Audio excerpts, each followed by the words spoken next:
नमस्कार दोस्तों, मेरे चैनल अनपरी बॉस में आपका फिर से स्वागत है। जैसा कि मैंने पिछली कहानी में आपसे ये वादा किया था कि आज की कहानी में मैं आपको भगवान श्री राम की बहन शांता के बारे में और भगवान श्री राम के जन्म को लेकर जो बातें पुराणों में लिखी हुई हैं कि कैसे उनकी बहन के जो पति थे उनके द्वारा किए हुए यज्ञ से भगवान राम प्रकट हुए, क्योंकि भगवान राम को प्रकट हुआ माना जाता है, ना कि पैदा हुआ। तो वो मैं आपको आज बताऊंगा। हम में से बहुत आम देखिए, सभी लोगों ने रामायण के बारे में या तो उसके ऊपर मूवीज़ देखी हैं या फिर सीरियल देखे हुए हैं या फिर पढ़ा हुआ है। वैसे बहुत कम लोग हैं जिन्होंने वर्ड टू वर्ड रामायण पढ़ा हो।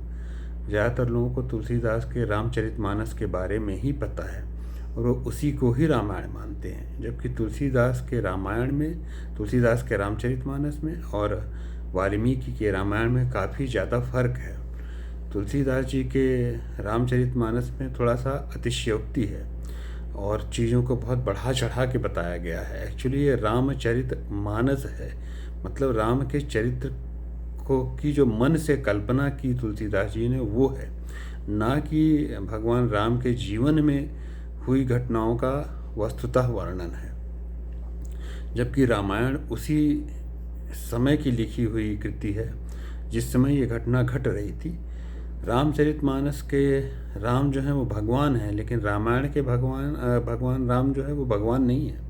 जब भगवान राम लंका की विजय कर लेते हैं और रावण का वध हो चुका रहता है और देवता प्रसन्न होकर उनके ऊपर पुष्प वृष्टि कर रहे होते हैं, तो राम बोलते हैं कि आप लोग मेरी वंदना क्यों कर रहे हैं, मैं कोई भगवान नहीं हूँ। जब देवता बोलते हैं कि नहीं आप भगवान हैं, तो भगवान राम बोलते नहीं, मैं भगवान नहीं हूँ, मुझे नहीं पता आप लोग क्या बात कर रहे हैं, मैं सिर्फ इतना जानता हूँ कि मैं दशरथ का पुत्र राम हूँ, बस। तो इस तरह से रामायण और रामचरितमानस में एक खासा फ़र्क है जो हमको आमतौर पे नहीं पता होता। आज मैं आपको बताने जा रहा हूँ कि भगवान राम की एक बहन भी थी जिनका नाम था शांता। ये बात रामचरितमानस रामायण में कहीं लिखी नहीं है। भगवान राम की एक बड़ी बहन थी जिनका नाम था शांता, और जब वो छोटी थी तब वो मिथिला के राजा के द्वारा गोद ली गई थी। मिथिला के राजा थे या फिर आसपास के कोई और राजा था, मुझे बहुत स्पष्ट नहीं है इस मामले बारे में, लेकिन जैसा कि पुराणों में लिखा है उससे ये थोड़ा सा लगता है कि जो आज का झारखंड है उस तरफ का कोई एरिया था। झारखंड या फिर जो पूरी मध्य प्रदेश के आसपास का एरिया है, वहाँ का कोई एरिया था जहाँ के राजा ने शांता को गोद लिया था। एक बार क्या होता है कि उस राज्य में अकाल पड़ता है और काफ़ी सालों तक ये चलता जाता है और बारिश ना होने से राज्य की स्थिति काफ़ी परेशानी भरी हो जाती है। राजा जो है वो कई सारे ब्राह्मणों को, ज्योतिषियों को बुलाते हैं ये पता करने के लिए कि आखिर लगातार अकाल पड़ने के पीछे क्या कारण है और इसका क्या निराकरण है। कारण तो जो भी हो, लेकिन ज्योतिष इसका निराकरण ये बताते हैं कि उनकी जो गोद ली हुई बेटी है उसका विवाह किसी ऐसे ऋषि पुत्र के साथ किया जाए जिसने कभी स्त्रियों को ना देखा हो, और वो ऋषि पुत्र अगर आपके यहाँ यज्ञ संपन्न कराए तब जाके आपके यहाँ वर्षा होने का विधान होगा।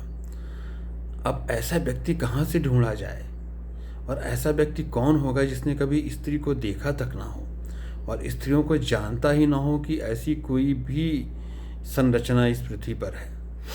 राजा बड़े चिंतित हुए, बोले ऐसा कैसे संभव है कि ऐसा कोई व्यक्ति भी होगा जिसको ये पता ही नहीं होगा कि स्त्री भी होती है। क्योंकि अगर कोई होगा तो माँ को तो जानता ही होगा, मान लो किसी का विवाह नहीं भी हुआ है तो अपनी माँ को जानता है, आसपास रहता है, वो अपने देखता है लोगों के बीच में कि स्त्रियां हैं। तो ऐसा व्यक्ति कैसे हो सकता है जिसको स्त्री होती है इसके बारे में भी ना पता हो। काफ़ी ज़्यादा वो पता करने पर उनको ये बात पता लगती है कि एक ऋषि थे या ऋषि हैं, उस समय के लिए मैं हैं शब्द का उपयोग करूँगा, थे नहीं, जिनका नाम ऋष्यशृंग रहता है। वो जो है काफ़ी वर्ष पहले जब उनका बच्चा जो है वो बहुत छोटा रहता है, या समझिए कि माँ की गोद का बच्चा रहता है, उस समय वो अपने परिवार को त्याग करके जंगल में चले जाते हैं। ऐसा वो इसलिए करते हैं क्योंकि उनको जो है अपनी पत्नी से धोखा मिला रहता है। अपनी पत्नी से धोखा खाने की वजह से वो इस बात से काफ़ी नाराज़ होकर कि अब मैं स्त्रियों पे कभी विश्वास नहीं करूँगा, ऐसा सोचकर वो अपने छोटे बच्चे को लेकर जंगल में चले जाते हैं। और वो बच्चा वहाँ पे अपने पिता के साथ ही पलता और बढ़ता है, और उसने कभी भी स्त्रियों को नहीं देखा रहता है। उसको माता शब्द का, पत्नी शब्द का, बहन शब्द का या स्त्री भी इस पृथ्वी पर होती है, इसका कोई भी आभास नहीं रहता है। वो अपने पिता को ही सब कुछ समझता है। उस समय तक वो बच्चा बालक से होकर युवावस्था, कहते हैं किशोरावस्था में पहुंच चुका रहता है। जब राजा को ये बात पता लगती है तो वो काफ़ी प्रसन्न होते हैं कि चलिए, जैसा ब्राह्मणों ने या ऋषियों ने उनको बताया था वैसा उनको एक व्यक्ति मिल गया है, और वो भी क्योंकि ऋषि पुत्र है तो उसके यज्ञ संपन्न करने से यहाँ पर जो अकाल की समस्या है उससे मुक्ति मिल जाएगी। ऐसा, लेकिन उसको शहर तक या नगर तक कैसे लाया जाए? जो व्यक्ति ने कभी स्त्रियों को ना देखा हो, जिसको कभी दुनिया के किसी भी अन्य व्यक्ति का पता ही ना हो, उसको जंगल के एक कुटिया से खींचकर नगर तक ले आना ये कोई आसान बात नहीं थी। राजा ने कुछ निर्णय करके अपने राज्य की कुछ वेश्याओं को जंगल में भेजा। वो वेश्याएं वहाँ पे आश्रम के पास जाकर अपनी कुटिया बनाकर रहने लगी, और वो नित्य बहुत सुंदर श्रृंगार करती और बहुत ही ज़्यादा सुंदर दिखती। जब उस किशोर वह बालक ने उनको पहली बार देखा तो उसको बड़ा आश्चर्य हुआ कि अरे, ऐसे भी होती हैं। लेकिन देखिए क्या है, आपको चाहे जंगल में रख दिया जाए, चाहे पहाड़ों पर रख दिया जाए, जब आप बड़े होते हैं, किशोर से युवा, बचपन से किशोरावस्था और युवावस्था की ओर आगे बढ़ते हैं, तो आपके शरीर में जो हार्मोन सिक्रेट होते हैं, मेल हार्मोन्स, जो एंड्रोजन सिक्रेट होते हैं, वो आपने कभी देखा हो या ना देखा हो, आपके मन में एक स्वाभाविक आकर्षण पैदा कर ही देते हैं स्त्रियों के प्रति। जब वो किशोरावस्था का बालक, ये समझिए कि किशोर में मतलब 14-15 मत कहिए, 17-18 के आसपास हो चुका रहेगा, जब वो उन वेश्याओं को देखता है तो उनकी ओर आकर्षित होता है। हालांकि वो वेश्याएं उनको अपने पास, मतलब ऋषि पुत्र को अपने पास आने नहीं देती, वो दूर से ही उनको आकर्षित करने की कोशिश करती हैं, उनसे बात करने का प्रयत्न करती हैं, उनसे मित्रता जैसी कुछ करने का प्रयत्न करती हैं। अब वो उनके आकर्षण में बंधा हुआ ऋषि पुत्र उनके पीछे पीछे जाने लगता है, तो वो वेश्याएं उनको अपने पीछे चलाते हुए नगर तक ले आती हैं। जब वो नगर में पहुंचते हैं तो राजा उनका बहुत स्वागत करते हैं, बहुत प्रसन्न होते हैं। उनके द्वारा यज्ञ संपन्न कराकर जो उनकी गोद ली हुई बेटी शांता, जो भगवान राम की बहन थी, उनसे उनका विवाह कर देते हैं। ये तो भगवान राम की बहन के बारे में बात हुई।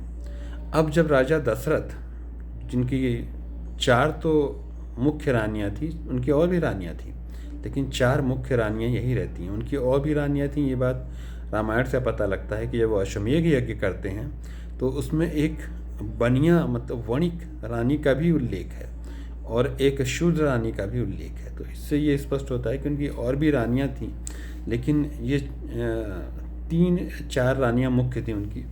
उसमें से कौशल्या, कैकेयी, ये सब मुख्य रानियाँ थीं। तो इसमें